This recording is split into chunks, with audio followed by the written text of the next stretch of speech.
Hello students, जैसे कि मैंने बोला था कि सॉल्यूशन चैप्टर का इसका न्यूमेरिकल्स मैंने नहीं बताया था, है ना।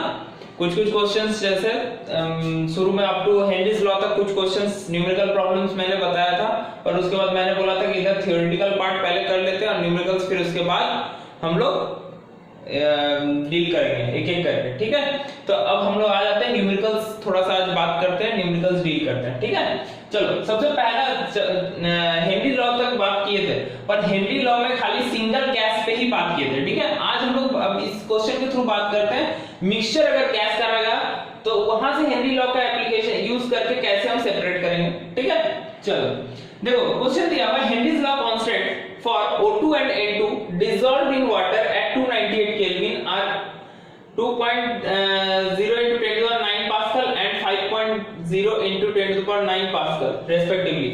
A sample of water at a temperature just above 273 Kelvin was equilibrated with air which contains कितना है, तो 20% ऑक्सीजन और 80% नाइट्रोजन है, और टोटल कितना है ये जो एटीएम कितना है 1 एटीएम है, ठीक है।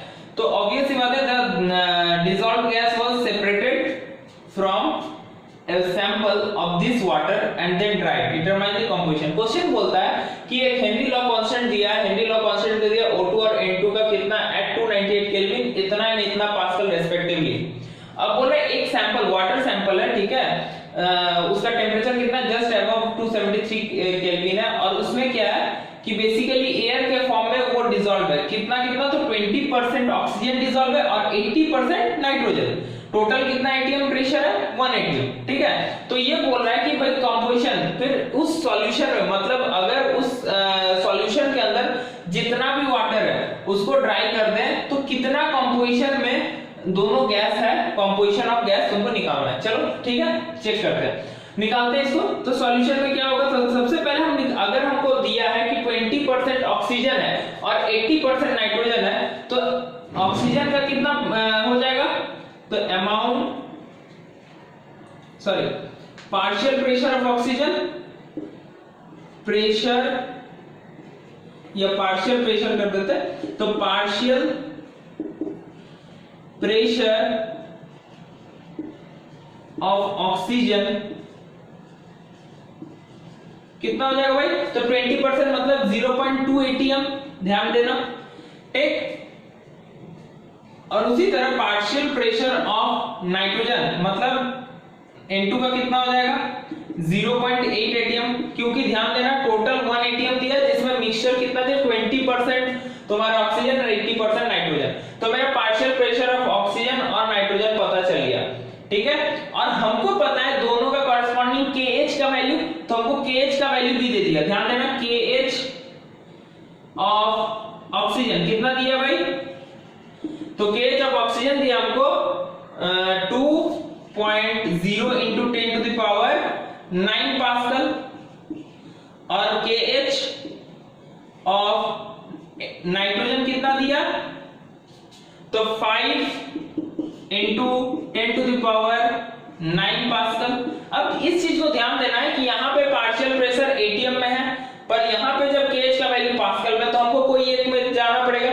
तो हमको पता है, अगर हम कैलकुलेशन का बात करें तो हमको पता है 1 ATM equal to 1.01325 into 10 to the power 5 pascal होता है, ये हमको पता है। 1 ATM equal to 1.01325 into 10 to the power 5 pascal होता है, ठीक है, या फिर 1.01325 भी बोल सकते हैं, पास्कल कोई दिक्कत नहीं है, ठीक है। तो चलो उसी को निकाल लेते हैं, या फिर 5 को हटाइए तो सीधा सीधी हम कर देते हैं 1.01325 पास्कल, हाँ इतना पास्कल होता है। तो हम एक काम क्या करते हैं, इसी को एटीएम में कन्वर्ट कर देते हैं, तो कितना हो जाएगा, इसको ऐसे रहने दो भाई, 10 to the power 5 पास्कल होगा, तो बेसिकली मेरा जो हो जाएगा वो है 2.0 into 10 to the power 9 upon 1.01325 into 10 to the power 5 pascal, sorry ATM. तो ऊपर में भी बेसिकली मेरा अब टोटल मेरा क्या हो गया, एटीएम हो गया, ध्यान देना एटीएम में कन्वर्ट कर दिए। सिमिलरली इसको भी एटीएम में कर सकते हैं ना, कैसे? तो 5.0 into 10 to the power 9 upon 1.01325 sir छूट गया था into 10 to the power 5 ATM. कोई दिक्कत किसी को इसमें? इजीली हम कन्वर्ट कर दिया। अब टोटल मेरा एटीएम में हो गया। अब कुछ करना नहीं है, तो सबसे पहले क्या करेंगे? तो सबसे पहले हम अगर पार्शियल प्रेशर पता है और केएच भी पता है तो मोल फ्रैक्शन निकाल सकते हैं ना, मोल फ्रैक्शन निकाल सकते हैं ना भाई, क्योंकि हमको पता है। तो अकॉर्डिंग टू हेनरीज लॉ, ध्यान देना हेनरीज लॉ क्या होता है? तो partial pressure equal to KH into mole fraction of that gas, है ना। तो यहां से मोल फ्रैक्शन, तो सबसे पहले मोल फ्रैक्शन ऑफ O2 निकालते हैं। तो क्या हो जाएगा? Partial pressure of O2 upon KH of O2, ठीक। तो पार्शियल प्रेशर ऑफ O2 कितना है? ध्यान देना, partial pressure of O2 0.2 atm, ठीक है, अपॉन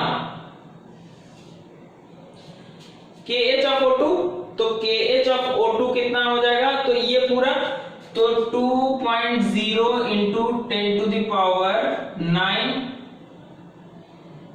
ठीक है, इंटू ये नीचे वाला ऊपर जाएगा 1.01325 into 10 to the power 5। Total basically ये भी एटीएम और नीचे वाला भी एटीएम, तो एटीएम खत्म। क्लियर? कोई दिक्कत? चलो, तो इसको अब सॉल्व कर लेंगे, ठीक है। तो सॉल्व करेंगे तो ये तुम्हारा 5 4 मतलब मेरा आ जाएगा value 1.01325 into 10 to the power -5। इतना मोल फ्रैक्शन निकला किसका? O2 का। समझ में आ गया होगा, ठीक है, क्लियर। चलो, इसके बाद अब हमको इसी तरह मोल फ्रैक्शन ऑफ N2 भी निकालना पड़ेगा। तो N2 के लिए मोल फ्रैक्शन यहां से मिटा रहे हैं भाई,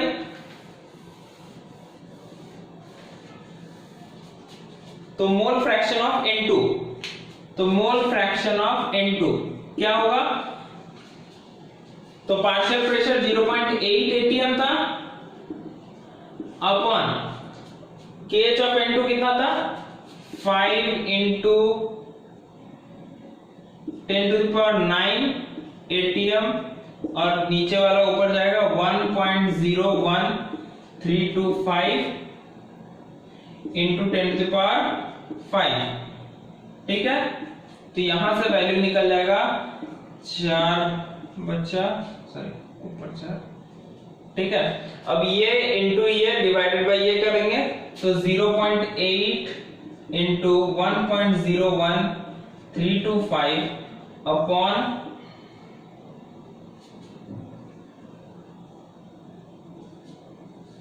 5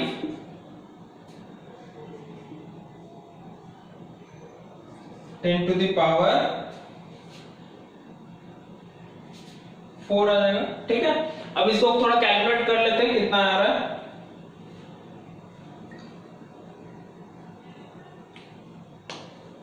देखो इसको कैलकुलेट कर लेते हैं कितना हो रहा है? 0.8 into 1.01325 divided by 5।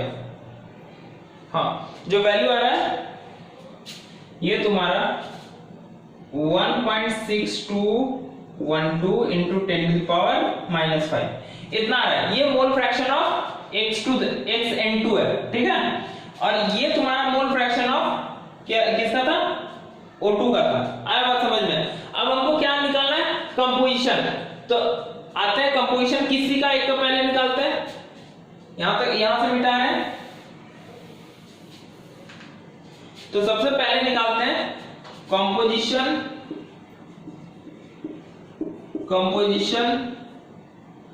Of O2, ठीक है। तो O2 कितना अमाउंट है? इतना, तो 1.01325 into 10 to the power -5 upon total कितना तुम्हारा अमाउंट है, O2 का कितना है अपॉन टोटल, तो टोटल कितना हो जाएगा, तो 1.01325 plus 1.6212 into 10 to the power -5 into 100, ठीक है। तो ये कैंसिल आउट हो गया और तुम्हारा वैल्यू जो बचा वो कितना हो जाएगा, तो जब इसको कैलकुलेट करोगे ये कैंसिल, ठीक है। अब जो वैल्यू बच जाएगा जब इसको पूरा कैलकुलेट करेंगे तो वैल्यू जो आएगा वो 38% के आसपास आएगा, 38%,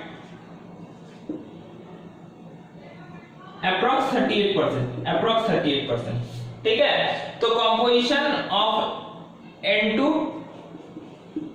तो 600 माइनस 38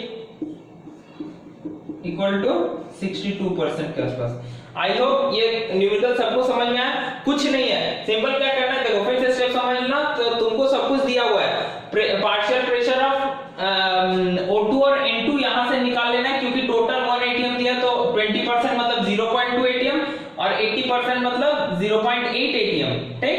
अब उसके बाद दोनों का KH का वैल्यू दे दिया, तो KH का वैल्यू दे दिया तो इस फार्मूला से हम लोग दोनों का क्या कर सकते हैं, मोल फ्रैक्शन निकाल सकते हैं। तो हमने मोल फ्रैक्शन ऑफ ये भी निकाल लिया और O2 का भी और N2 का भी, और सिंपल क्या किया, दोनों को एक का सपोज O2 का निकालना है तो O2 का जितना है upon total mole fraction into 100, तो उसका कंपोजिशन निकल गया। समझ में आ गया होगा ये न्यूमेरिकल सबको क्लियर। चलो अब बढ़ते हैं नेक्स्ट न्यूमेरिकल की ओर, क्वेश्चन को देखते हैं। बोल रहा है कि at 80 degree Celsius the vapour pressure of pure liquid A is 520 mm of Hg and that of pure liquid B is 1000 mm Hg. If a mixture of solution A and B boils at 80 degree Celsius and 1 atm pressure, the amount of A in the mixture is, और option दिया, मतलब क्या है कि एक solution है जिसमें कौन कौन लिक्विड है, एक लिक्विड A है और एक लिक्विड B है, और दोनों का हमको बेसिकली वेपर प्रेशर दे दिया। वेपर प्रेशर A का कितना दिया 520 mm of Hg और वेपर प्रेशर B का दिया 1000 mm of Hg, है ना। अब बोल रहा है if a mixture of A and B boils at 80 degree Celsius and 1 atm pressure, मतलब मेरा टोटल जो है वो दे दिया प्रेशर कितना 1 atm, टोटल प्रेशर मेरा कितना है 1 atm है। तो अब पूछ रहा है अमाउंट ऑफ A क्या है, तो अमाउंट ऑफ A मतलब हम बोल सकते हैं कि कितना है ना। तो चलो निकालते हैं। तो हमको पता है according to Raoult's law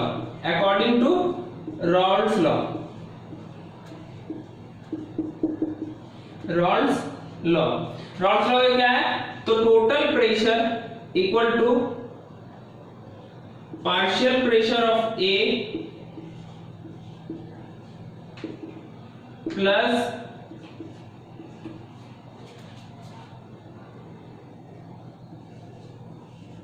partial pressure of B into its mole fraction, यही है। अब हमको किसका निकालना है, A का ही निकालना है। और पर ध्यान देना दोनों का partial pressure A liquid pure liquid A का भी हमको ये प्रेशर दे दिया और प्योर लिक्विड B का भी दे दिया, तो हम सीधा सीधी, और टोटल प्रेशर 1 atm और हमको पता है 1 atm equal to 760 mm Hg होता है ना। 1 atm equal to 760 mm of Hg, तो हम सीधा सीधी टोटल प्रेशर की जगह क्या लिख देंगे 760 mm of Hg। ये का दिया प्योर लिक्विड A का दिया vapour pressure of pure liquid A का कितना दिया 520 mm of Hg इंटू 1 से, ठीक है, plus vapour pressure of pure liquid B का कितना दिया 1000 mm, तो 1000 mm of Hg into xb, तो xb को हम लोग क्या लिख सकते हैं 1 माइनस x से, ध्यान देना, सही है।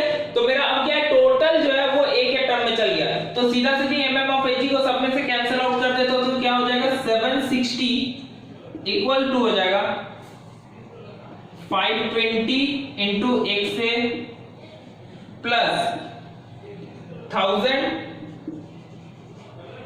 Minus 1000 XA। ठीक है, चलो तब यहां से कैलकुलेट कर लेते हैं। तो अगर 1000 से ये माइनस हो जाएगा तो कितना हो जाएगा 480 XA इक्वल टू हो जाएगा तुम्हारा कितना 240 होगा ना 40, हाँ 240। तो XA इक्वल टू कितना हो जाएगा, XA इक्वल टू 240 बाई 480 मतलब 0.5 दैट इज 50 मोल परसेंट।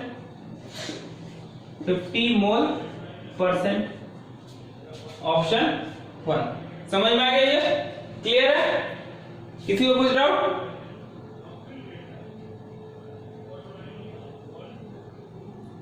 चलो ठीक है, नेक्स्ट पे आते हैं।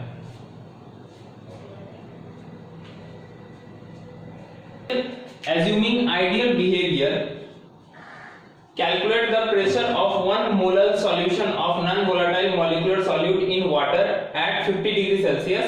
The vapor pressure of water is इतना। चलो देखो, अब क्या है कि हमको बेसिकली इसमें सिंपल सा हमको पता क्या निकालना है, प्रेशर, ओवरऑल सॉल्यूशन का प्रेशर कितना है। तो हमको पता है according to Raoult's law pressure of solution equals to partial pressure into its mole fraction. ठीक, अगर हमको मोल फ्रैक्शन मिल जाए किसका, नॉन वोलेटाइल सॉल्यूट का, है ना, नॉन वोलेटाइल सॉल्यूट का अगर मिल जाए क्या, मोल फ्रैक्शन, तो partial pressure of the solution दिया हुआ है, मतलब सॉल्वेंट, प्योर सॉल्वेंट वाटर का वेपर प्रेशर दिया हुआ है। ठीक, तो हमको सॉल्यूशन का प्रेशर मिल जाएगा, वेपर प्रेशर कितना है, और वही पूछा है pressure of 1 molar solution, molality दे दिया है, ध्यान देना मोलैलिटी गिवन है। ठीक है, चलो तो सबसे पहले हमको XA निकालना है। तो XA के साथ हमको अब यहाँ पे दो क्वेश्चन आ जाता है कि relation between molality and mole fraction. तो उसके लिए क्या करेंगे, अगर हम थोड़ा सा, अगर किसी को नहीं पता कैसे निकालेंगे, तो हमको पता है XB equal to NB upon NA plus NB। ध्यान देना कैसे निकालना वो भी सिखा दे रहे हैं। और XA equal to NA upon NA plus NB। ठीक, तो डिवाइड कर देते हैं। तो XB by XA equal to क्या हो जाएगा, NB बाई NA। ठीक है, और ये इक्वल टू हो जाएगा, अगर इसको थोड़ा तोड़ेंगे, WB upon MB into WA into ऊपर में आ जाएगा MA। ठीक, अब ध्यान देना, इसको बेसिकली अब क्या कर सकते हैं, अब मोलैलिटी इक्वल टू क्या होता है मेरा, मोलैलिटी इक्वल टू होता है WB into 1000 upon MB into WA। अब ध्यान दो ये वाला पार्ट, ये तो मेरा मोलैलिटी में पूरा ही जा रहा है ना, बात समझ में आ रही है? तो बस इसका वैल्यू निकाल लेते हैं इसके साथ, और इन दोनों की इक्वेट करते हैं, इसको और इसको इक्वेट कर देते हैं। तो ये इक्वल टू क्या हो जाएगा, तो यहां से अगर निकालने जाएंगे तो सीधा सीधी क्या निकल जाएगा, तो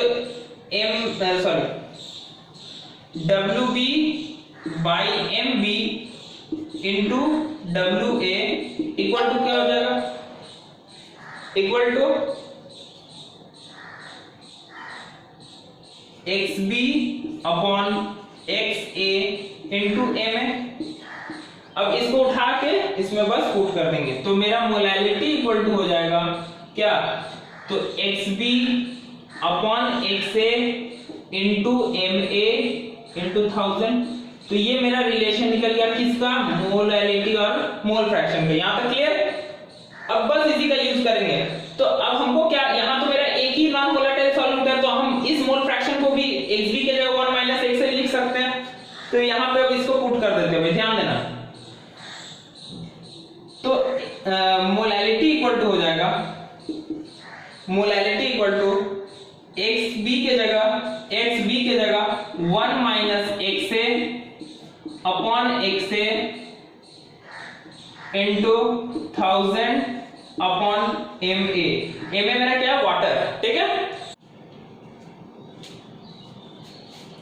हाँ, तो MA क्या है मेरा? Mass of water, molecular mass of water. तो अब सबका वैल्यू हमको पता है, तो हम इजीली पुट कर सकते हैं। मोलैरिटी कितना दे? 1 मोलर सॉल्यूशन, तो इसका value 1 equal to 1 minus XA upon XA। हमको XA का तो वैल्यू निकालना है, अच्छा हाँ ठीक है, into 1000 upon mass of water, molecular mass of water 18, ठीक है, क्लियर। तो इसके बाद हम लोग क्या कर सकते हैं, सीधा सीधी इसको कैलकुलेट कर लेते हैं, सीधा सीधी इसको कैलकुलेट कर लेते हैं, कितना हो जाएगा। तो XA को, तो XA equal to 1 minus XA into 1000 upon 18। तो XA जैसा है रहने दो, ये 1000 अपॉन 18 माइनस 1000 अपॉन 18 XA, ठीक, क्लियर। चलो इसके बाद क्या होगा, तो ये इधर आ जाएगा, तो 1018 XA upon 18 equal to 1000 upon 18। तो 18 कैंसिल, तो XA यहां से निकल जाएगा, XA इक्वल टू 1000 अपॉन 1018। अगर इसको सॉल्व करेंगे तो वैल्यू आ जाएगा 1000 डिवाइडेड बाय 1018, हाँ 09823, 0.9823, ठीक है। इसका जो वैल्यू आ जाएगा 0.9823, ठीक है। तो ये आ गया मेरा एक से। अब देखो, अब डायरेक्ट पुट कर देंगे, PA0 का वैल्यू हमको दिया हुआ है ना, the vapour pressure of water दिया हुआ है, जैसे सॉल्वेंट क्या है, वाटर है, तो उसका दिया हुआ है कितना, तो PA इक्वल टू हो जाएगा 0.222 इनटू, और XA का वैल्यू हम निकाल लिए, अरे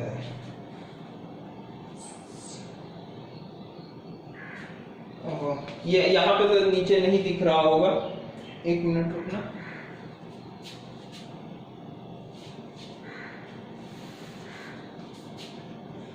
अच्छा, यहाँ से बेसिकली अगर नहीं, किसी को इसके बाद अगर नहीं दिख रहा है तो यहाँ से एक से निकाल लेना, तो यहाँ से एक से निकल जाएगा कितना, एक से इक्वल टू 1000 अपॉन 1018, ठीक है, तो 0.9823, ठीक है, ये आ जाएगा। XA का वैल्यू यहां से हम निकाल लिए कैलकुलेट करके, तो PA equal to 0.222 into XA का वैल्यू 0.9823, दोनों को गुना कर देंगे तो मेरा जो आएगा वैल्यू वो है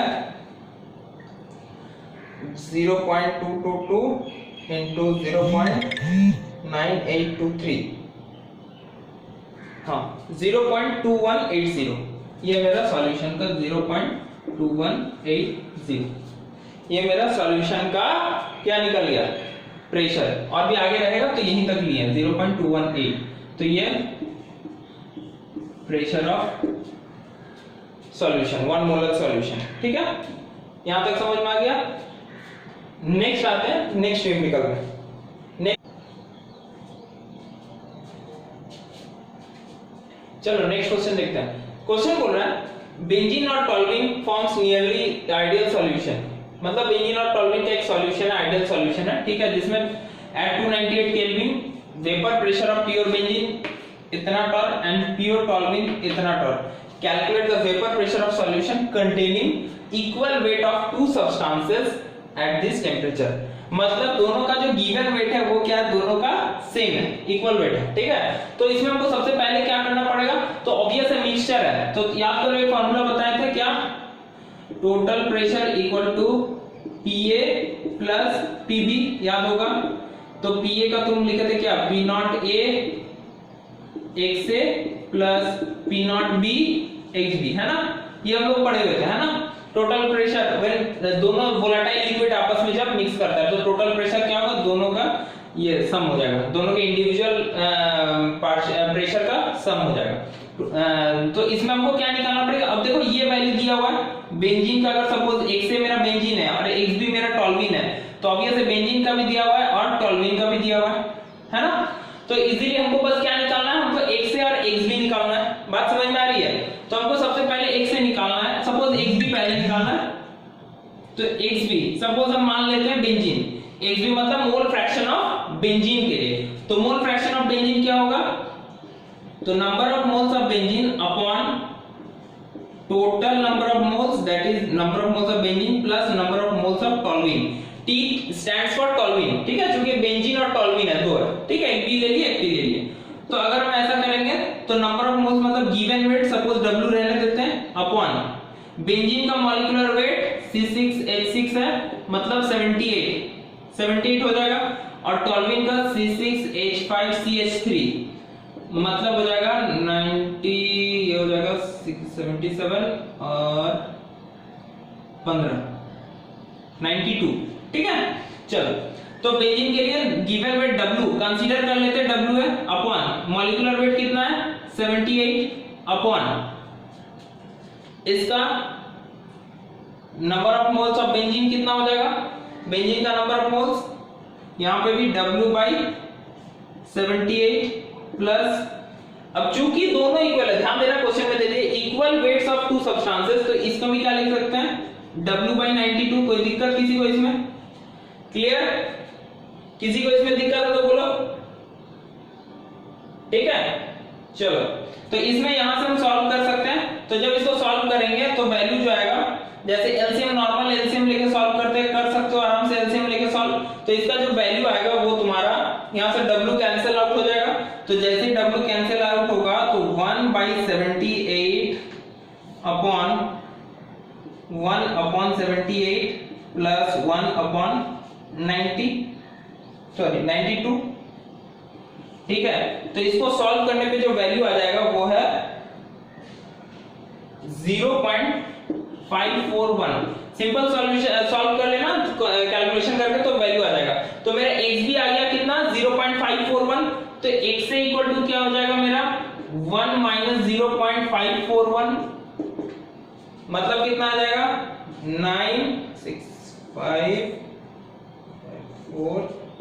0.459, ठीक है। अब दोनों का हमको मिल गया, सॉरी x ये नहीं xt कर देते हैं, मतलब टोल्यूइन का मोल फ्रैक्शन इतना हो गया, बेंजीन का मोल फ्रैक्शन हमको मिल गया, दोनों का वैल्यू बैठा देते हैं। P0 T ले लेते हैं टोल्यूइन के लिए, इसको P रख देते हैं टोटल प्रेशर, ठीक है। अब P0 T टोल्यूइन का कितना दे दिया, टोल्यूइन का प्योर बेंजीन का टोल्यूइन का 50 है ना, 50 इनटू, अच्छा देख ध्यान देना टॉर में है तो सारा को हम टॉर में रखेंगे, लास्ट में वैल्यू भी टॉर ही में निकाल लेते हैं, ठीक है। तो टोल्यूइन का तुम्हारा मोल फ्रैक्शन कितना 0.459, ठीक, प्लस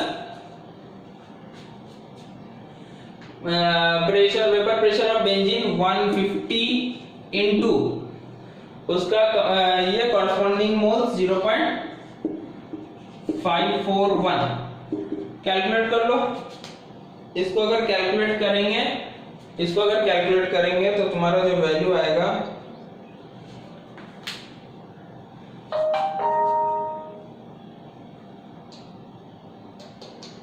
एक मिनट रुकना,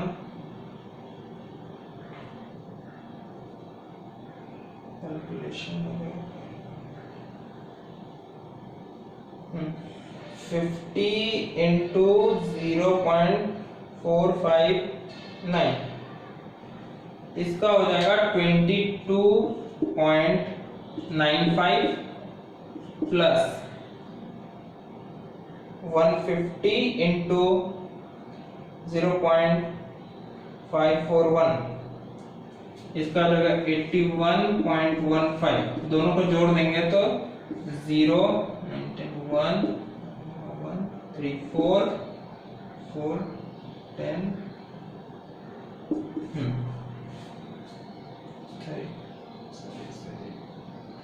हाँ ठीक है। तो इतना टॉर आएगा तुम्हारा टोटल प्रेशर, ठीक है। तो ये हो गया तुम्हारा सॉल्यूशन का जो प्रेशर होगा इतना टॉर आएगा, ठीक है, क्लियर। तो ये हो गया तुम्हारा एक टाइप का सवाल। ये बेसिकली कैसा है, जब दोनों कैसा हो लिक्विड का वोलेटाइल, दोनों लिक्विड वोलेटाइल हो प्रेशर कितना होगा, जिसका तुम ग्राफ बनाए थे, याद होगा सबको ग्राफ ये वाला, वीडियो में देख लेना, ग्राफ ऐसे बनाए हुए थे, ऐसे था एक का, दूसरा का ऐसे था और तुम टोटल का ऐसे किए थे, है ना, इस तरह का ग्राफ बनाए थे। चलो नेक्स्ट न्यूमेरिकल में आते हैं, ठीक है। चलो नेक्स्ट क्वेश्चन आते हैं, question number 5, solution of two volatile liquid x and y obvious Raoult's law, ठीक है। दो वोलेटाइल लिक्विड का सॉल्यूशन है x और y जो रॉल्स लॉ को फॉलो करता है। At a certain temperature, it is found that the total pressure above a given solution is 400 mm of Hg। मतलब कोई भी given solution के ऊपर total pressure कितना है, 400 mm of Hg है।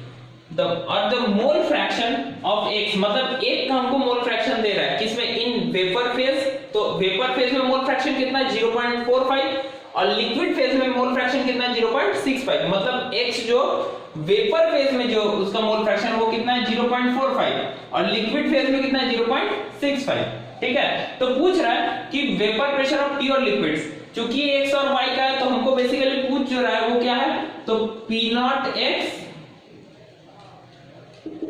कितना होगा और P0y कितना होगा, है ना, ये दोनों पूछ रहा है। अब हमको दिया क्या क्या है, थोड़ा सा ध्यान देना इस क्वेश्चन में, थोड़ा सा क्या ये है कि दिया क्या क्या है, थोड़ा सा ध्यान देना।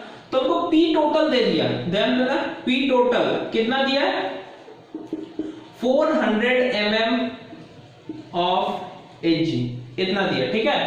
चलो अब उसके बाद और क्या दिया, तो हमको दिया मोल फ्रैक्शन, किसका, तो मोल fraction of x in liquid, ध्यान देना इस चीज को, इन लिक्विड कितना दिया, इन लिक्विड फेज में 0.65, ठीक है। तो मोल fraction of x in liquid कितना 0.65, मतलब मोल fraction of y in liquid कितना हो जाएगा 0.35। और क्या दिया, तो मोल fraction of x in vapour phase कितना दिया, इन वेपर कितना दिया है मेरा 0.45। चलो इतना हमको दिया है ना, तो हमको निकालना है P0x और P0y, ठीक है। चलो तो सीधा सीधे हमको पता है कि Px इक्वल टू होता है P0x into mole fraction of x। अच्छा ये ध्यान देना, ये लिक्विड फेज में, ये लिक्विड का है, ठीक है, रॉल्स लॉ के बेस पे। चलो तो इसको हम लिख सकते हैं इक्वल टू P0x इंटू 0.65, ठीक है। कोई दिक्कत किसी को इसमें भी, चलो आते हैं। सिमिलरली Py इक्वल टू कितना है, कितना हो जाएगा P0y इंटू 0.35, ठीक है, क्लियर।